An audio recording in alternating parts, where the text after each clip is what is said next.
Blessings and welcome. You are listening to Encountering Jesus with the Church Fathers, a podcast pondering patristic commentary and insight on the sacred scriptures, the sacred liturgy, and living as a disciple of Jesus Christ. I am your host, Father Mark, and I welcome you to this special edition of the podcast.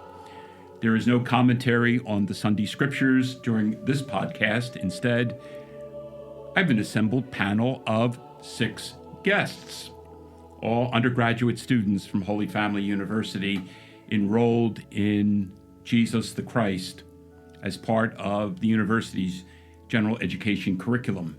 So we're in for a treat today. You don't have to listen just to my voice. We're going to hear from some great undergrad scholars in the field of Christology.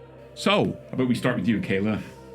Hi, my name is Kayla. I am an art therapy major at Holy Family, and one interesting thing about me is that I learned how to use oil paint for the first time this semester.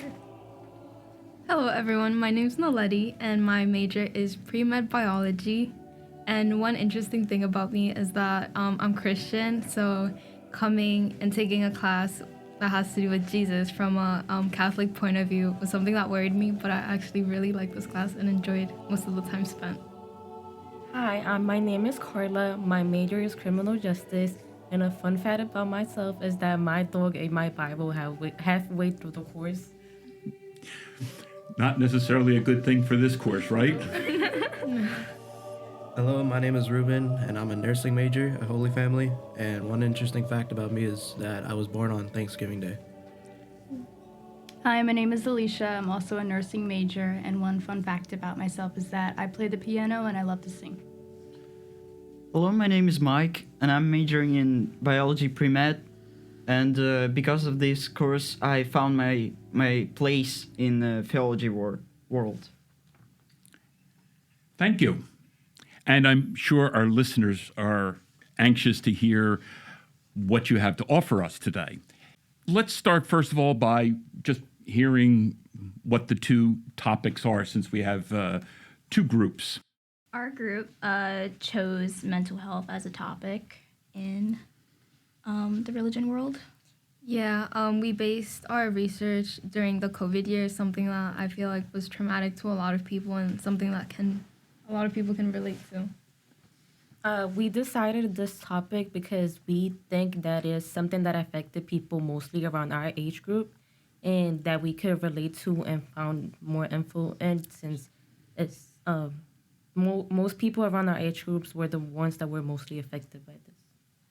And for our topic, we did Jesus on global conflicts. So it basically just explores the teachings of Jesus and how it relates to war, violence, and the conflicts in our world today. We picked this topic because I think all of us, even though we might not be directly affected, we hear about war all the time and in other countries, and it's something that's been going on for thousands of years, even before the birth of Jesus. Especially in modern days, today we have a lot of war conflicts. And firstly, when we were brainstorming ideas for what topic to pick, we were focusing on war, but then we tried to elaborate on it and came to the conclusion of violence, global violence. Was there any particular war that you had in mind, or was there anything particular about war that drove you to research the topic? There wasn't a specific war, but I think also because kind of around like Ukraine and Russia, and then recently like Palestine, we've been growing up the past couple of years hearing about these wars, and we always learn about them in history class. About hundreds of years ago, these wars took place, but now we're actually hearing about modern wars occurring, and I think that's kind of affecting our lives and how we view it. Absolutely. It's not just a piece of history. Was there anything particularly special that you picked up or insightful that hit you early on in doing that research? It's always beneficial to find another approach to solve, to prevent the conflicts. And history meant to be the subject which helps us to understand our mistakes. And in a lot of cases, people are still making these mistakes, not learning from the history.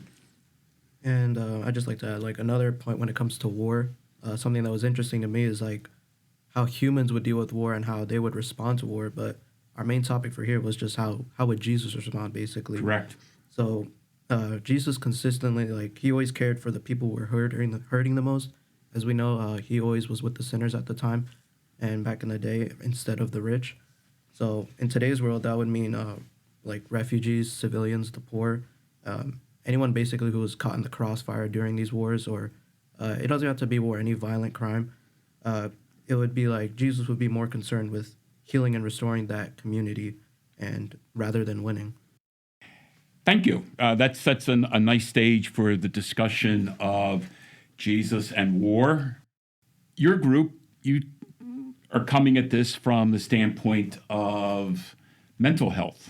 So, another reason why we wanted to pick this was to better understand how people with heavy religious faith would view mental health in their eyes. Like, do you assume that they would ignore it and push everything up to God, or would they also deal with it like we do? So it's just to help us understand their perspective and to understand how they handle their own struggles with a faith-based perspective on it. So that's another reason why we wanted to pick to learn more about it. And given your majors, art therapy, so you're going into this field, you're in the medical field, Nileiti, and Carla, you're working with the more challenging part of the population, often in criminal justice. Although not just the criminals, though, right? You're also assisting victims and part of the whole criminal justice system, correct? All right. So as you began that research, and again, before we get into specifically what Jesus would say on this, as that research began to unfold, was there anything that struck you? Was there anything that you came across that changed your approach to how you're going to be doing the topic? During our research, and even before that, actually during COVID, I often heard people saying that COVID was a punishment from God, or it was one of it was the end times. Every religious person on YouTube, on social media, I would hear them say that. So are you saying that your research helped to correct some of those points of view? Yeah, it definitely helped me understand that more, especially with actually reading where it's all coming from, Revelations. As someone who comes from a Catholic background, we're usually taught that when you have a problem or you're going through something, to just take it on the church, to find emotional stability at church or from God. And then I wanted to see during this whole research process, I wanted to see how actually the church helped with mental health, and how it would contrast how those who are believers, how they see mental health. One of the things about this research, one of the things about this podcast is that, a lot of times people tend to have a kind of a weak approach of who Jesus is when they go to apply it to these particular situations. That's why all of you, in terms of your work, you are required to do research. So let's take a look at the scholarly point. What was, in terms of both groups, you did excellent research. You did a deep dive into the topic courtesy of some of the scholars that you employed. What was a notable insight that you picked up from scholarship or these sources in theology when it comes to the person Jesus and war? Most of the sources that we looked at, if they were centered about Jesus, involving how he just would respond to violence in a way that we kind of would stereotypically associate him with. So he wanted the opposite of violence. He wanted peace. And I think most of our sources just said how he would kind of avoid violence and take his own route on it. So I liked the one source that we had from the article Christian Attitudes on War and Peace. They write that he did battle, meaning Jesus battled. He waged war against evil, one might say, but he did not resort to evil to wage war against evil. So that means he did combat against evil, but without resorting to violence in the way we would think. He warred against it, but not war in the way we associate war with.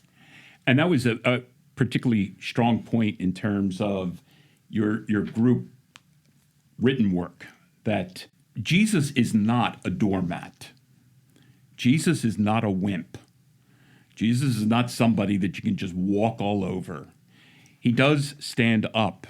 There's in the scholarship very often he's referred to as a rebel. And biblically, to be a rebel means that you stand with. So from the standpoint of the Gospels, who does Jesus stand with? Who does he stand for? And again, it's those, Reuben, you had mentioned earlier, it's the poor, the marginalized, those that society had considered write-offs, tragically. So it's really important when it comes to the person Jesus and his work that we don't look upon him as somebody that you would not see as a pillar of strength.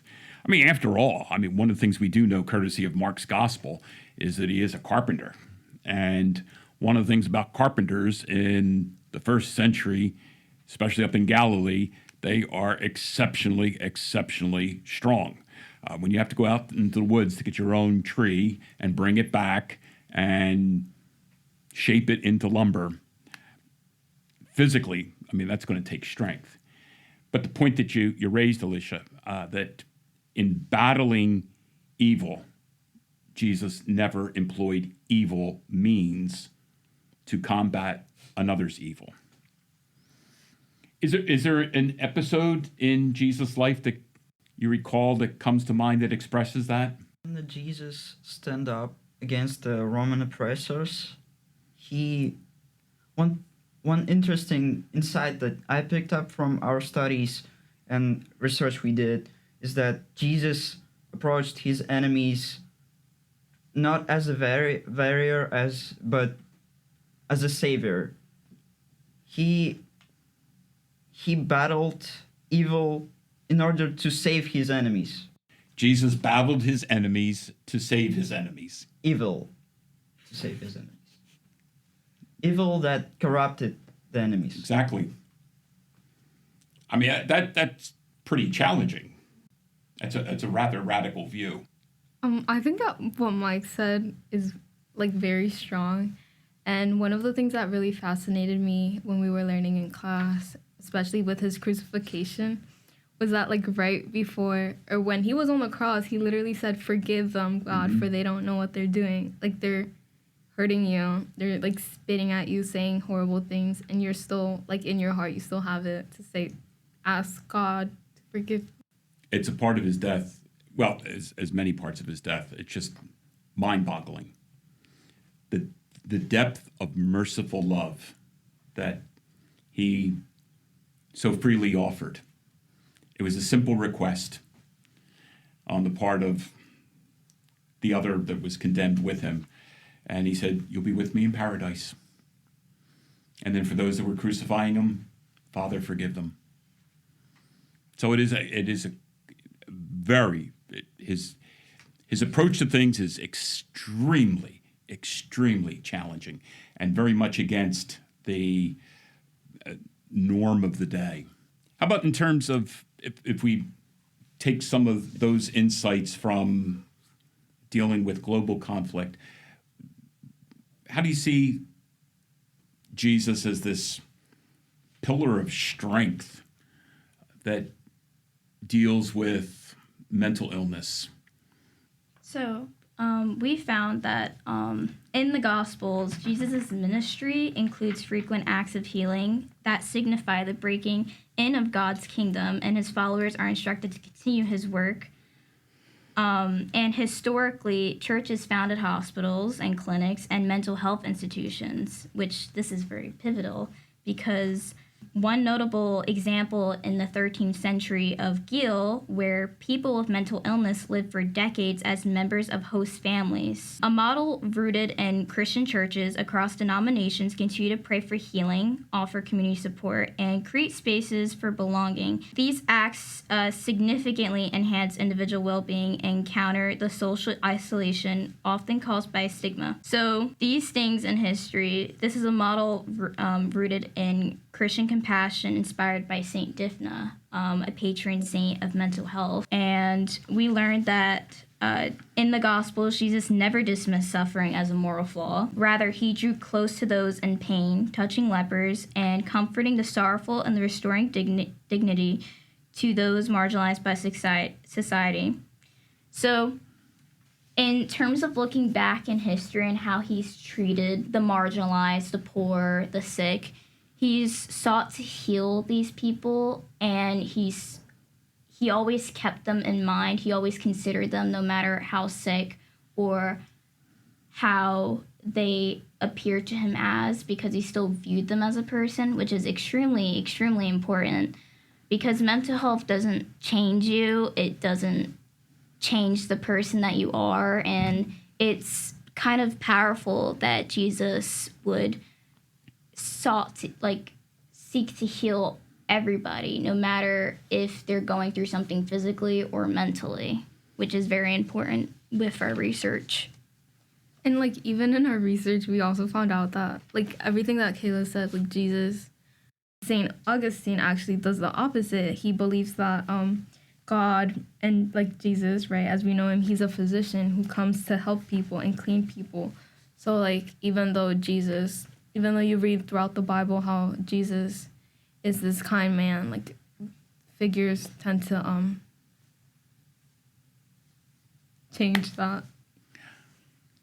Oh, you mean people throughout history Yeah. change the picture of who Jesus is? Exactly. Okay.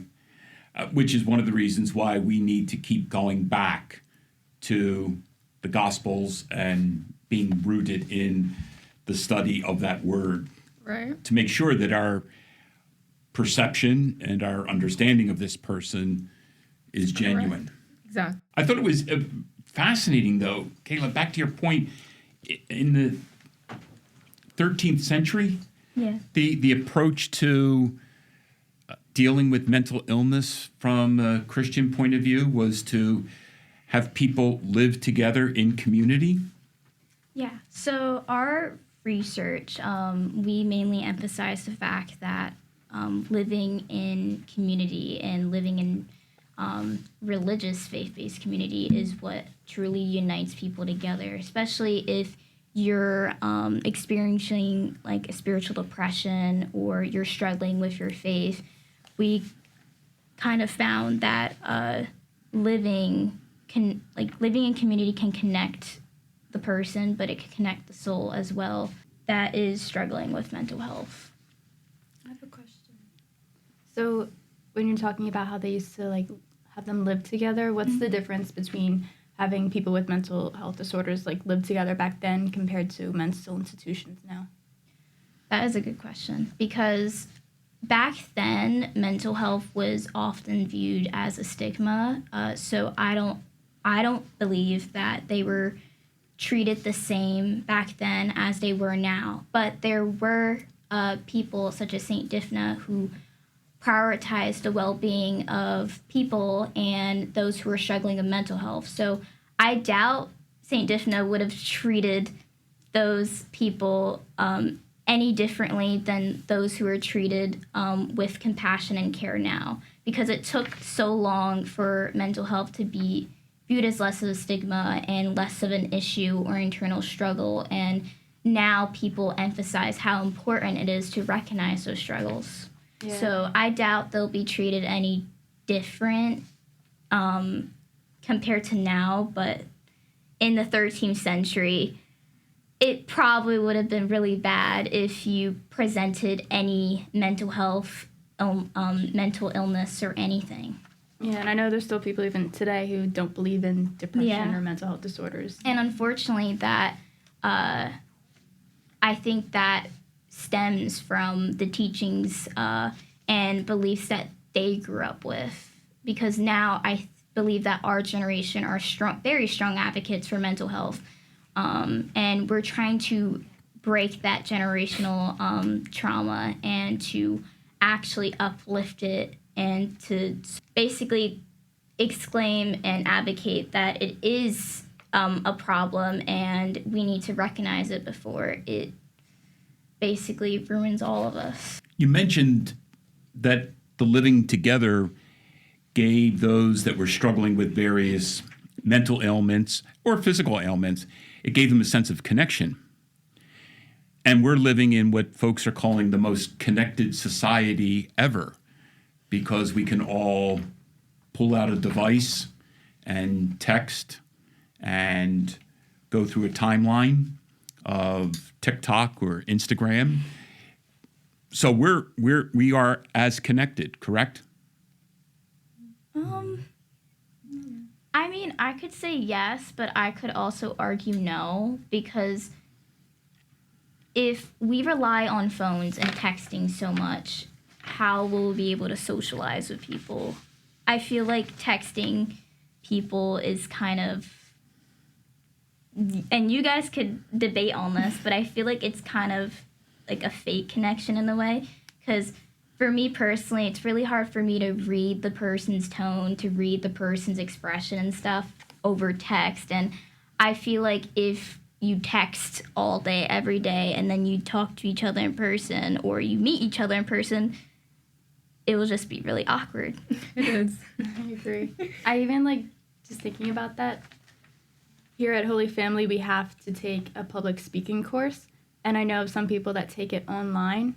And then all they have to do is record themselves speaking and then submit it. But how is that public speaking? Right. You're not. You're speaking into the screen.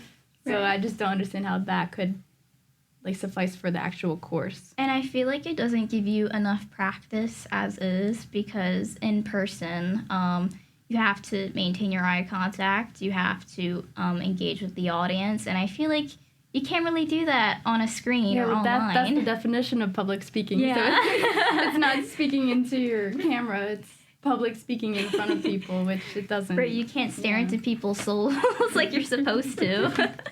Like, how do you guys feel when you're texting somebody? Like, do you guys feel it'll give you a connection, or do you guys feel like it's better to engage with a person in person? I think today the connection in person gives you more, and texting is just not enough. Even going back to the Jesus point, I want to bring up the 4 tasks of the Messiah. And one of the tasks were gathering the tribes together, gathering the people together in order to find a connection. Because without bringing them together in real life, they would not be able to follow him as he wanted to.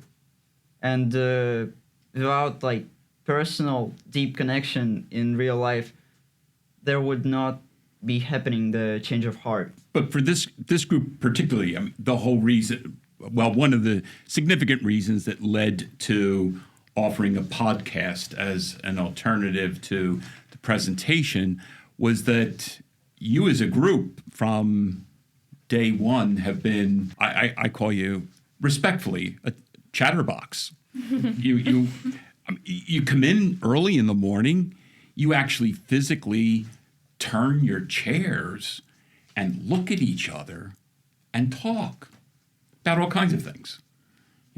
Sometimes very serious, sometimes light, or it might be a related question to class, but you are all eyeball to eyeball with each other, and that's why this opportunity for a podcast was initially put forth. But you demonstrate how important this physical connection is, this human-to-human connection. And I often wonder if some of that becomes then the lack of that connection actually becomes the seeds of conflict.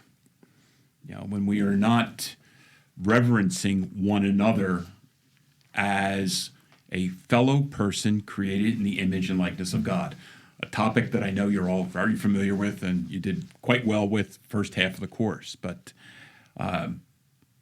because before God the Father, every one of us is equal. No matter what we're struggling with, no matter what our task is in this life, no matter what power or wealth we may have, when we stand before the Father,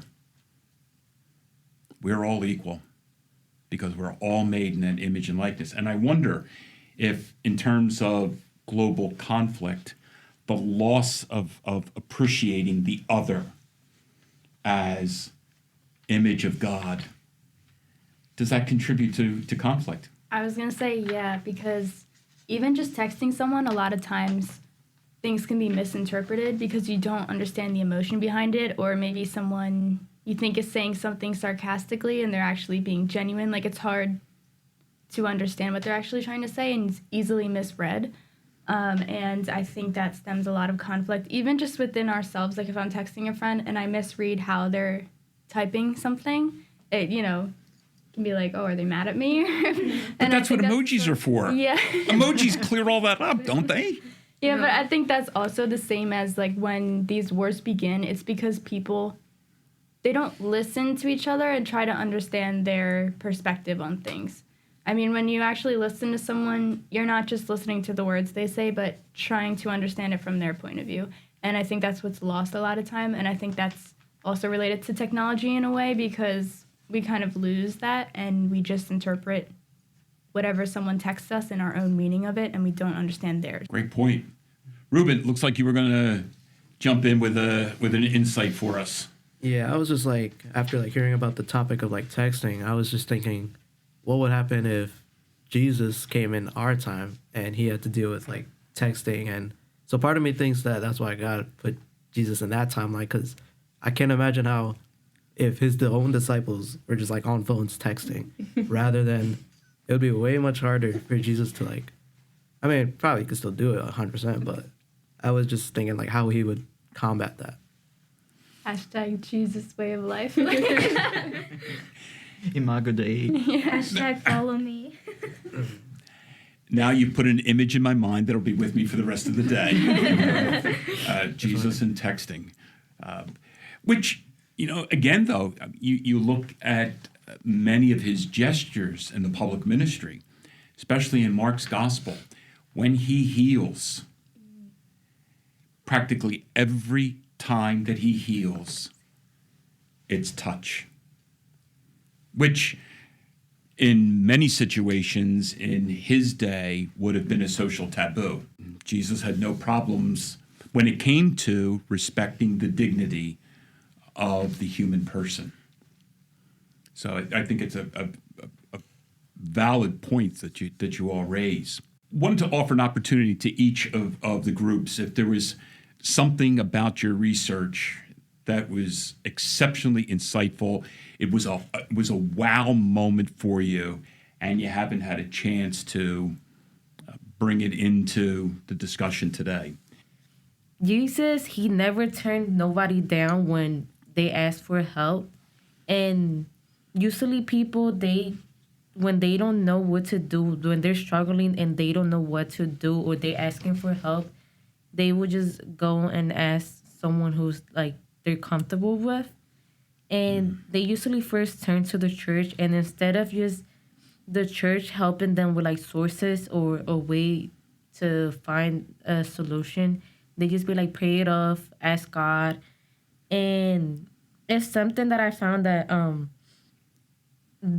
the church should be better with fully welcoming and those who are suffering, because it will reflect Jesus' behavior in the Gospels, where he always reached out to people that society often avoid. True, but I thought in your written work, though, you pointed out research that many of the Christian churches are great advocates. They are, but there's some of them that are not. Oh, okay. Okay. Are you talking about a church community officially, or are you talking about opinions of members in that community? Opinions of members. Oh, okay. All right. Good.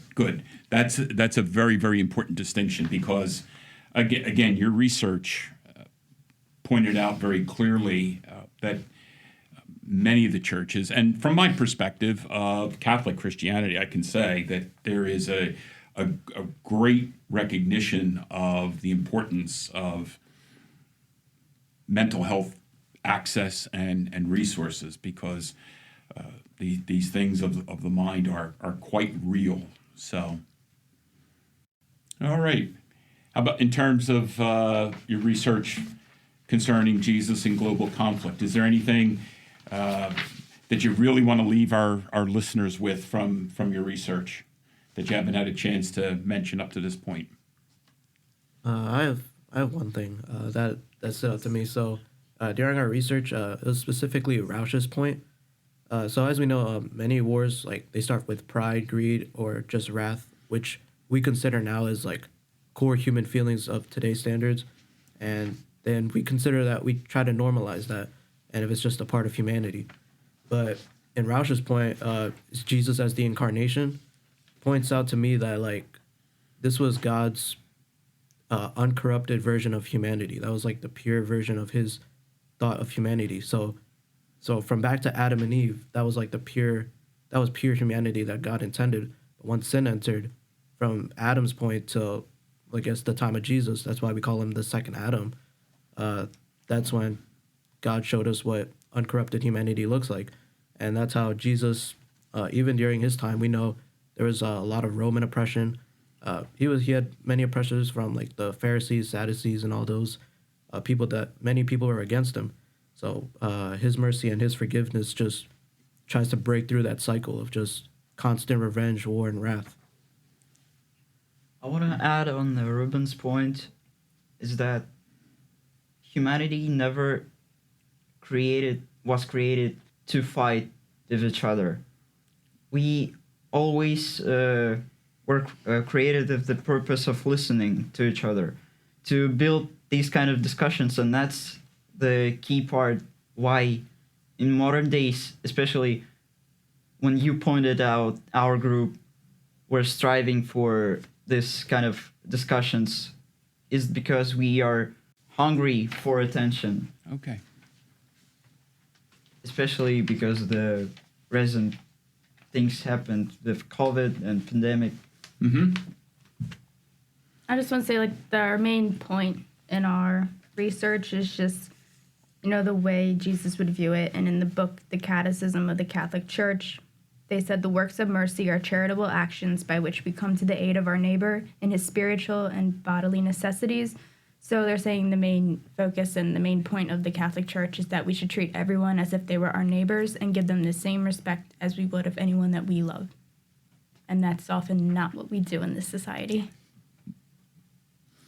Amen. So at least you sounded the ideal that we're called to. And that's an ideal that we do sound very clearly here at Holy Family University.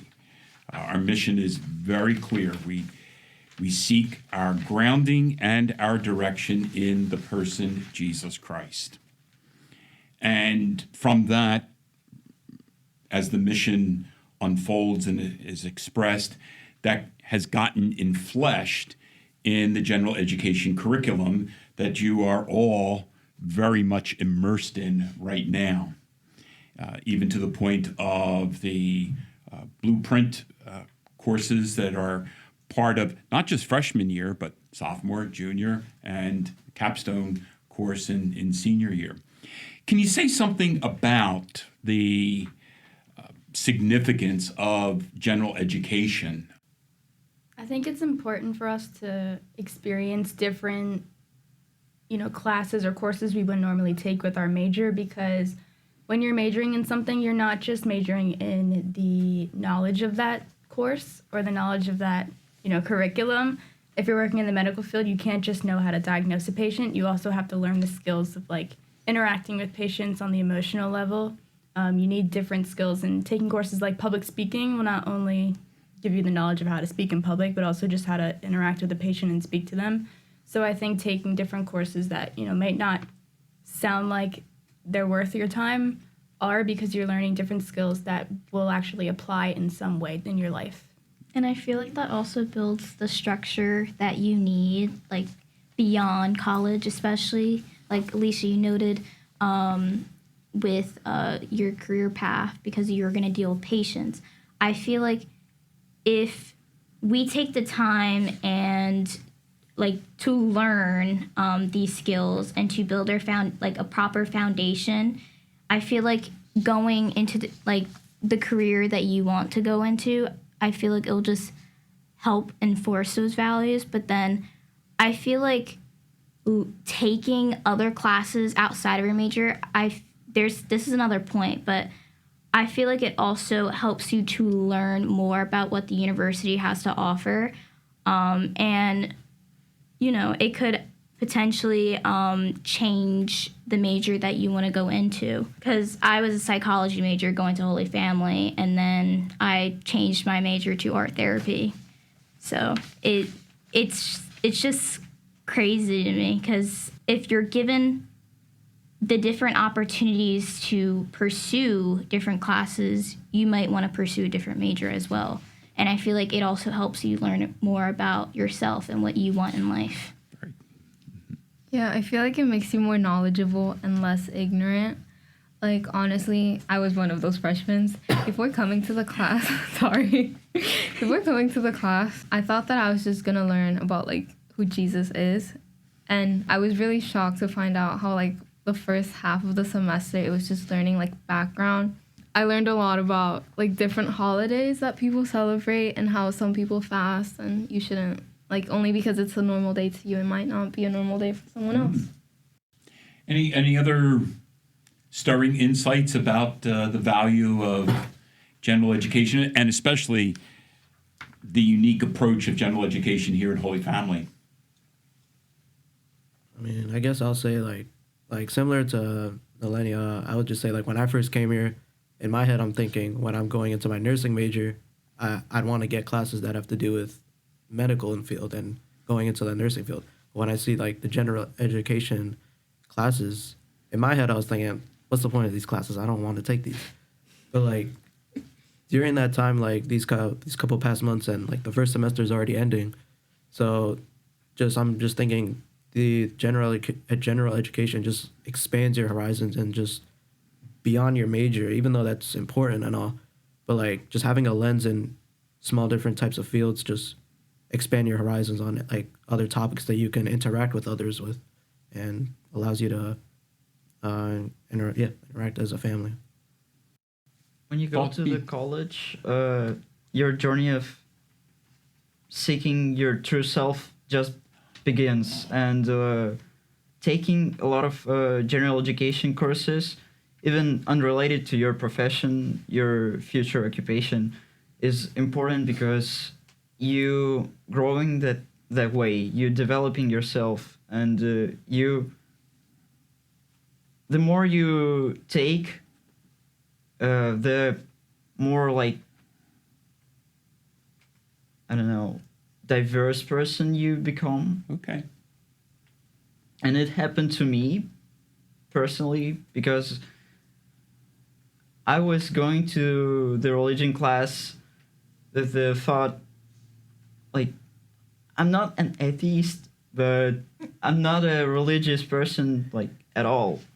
And by the end of this semester, I changed a lot with my theological perspective. I actually started to learn about many religion practices in the religion that I'm interested in. Mm-hmm. And a lot of that was also driven by a lot of your questions also. Yes. In class. Well, thank you seems so limp in terms of what you've done. But my sincere thanks for this. This would not have happened if you did not say yes to this. So I'm deeply grateful. This is the first podcast emerging out of the podcast studio here at Holy Family. So we're helping to make that mark. And again, your individual research and then how you put it together as a group was just fantastic. It has contributed some very, very good insights for which I'm very thankful, and I hope our listeners are thankful too. Before leaving, a profound word of thanks to Kris Tooks, who goes by Tooks here at the university. He has given a great amount of time in terms of consulting and chatting about things. He and I spent time the other day just setting up and running through a couple of things, and he's given his time generously to be with us for this entire podcast, monitoring all our volume levels. My deep thanks to Tooks, to the six of you, and may you and your families experience a blessed and holy Christmas as Reuben, you reminded us about the incarnation of Jesus, so his birth. And by the time you're listening to this, we will be living in that post-Christmas time of rejoicing in the gift of Jesus, Emmanuel, God in the flesh. And may he continue to bless and fill all of us and draw us ever more closely to his life. Amen. Amen. Amen.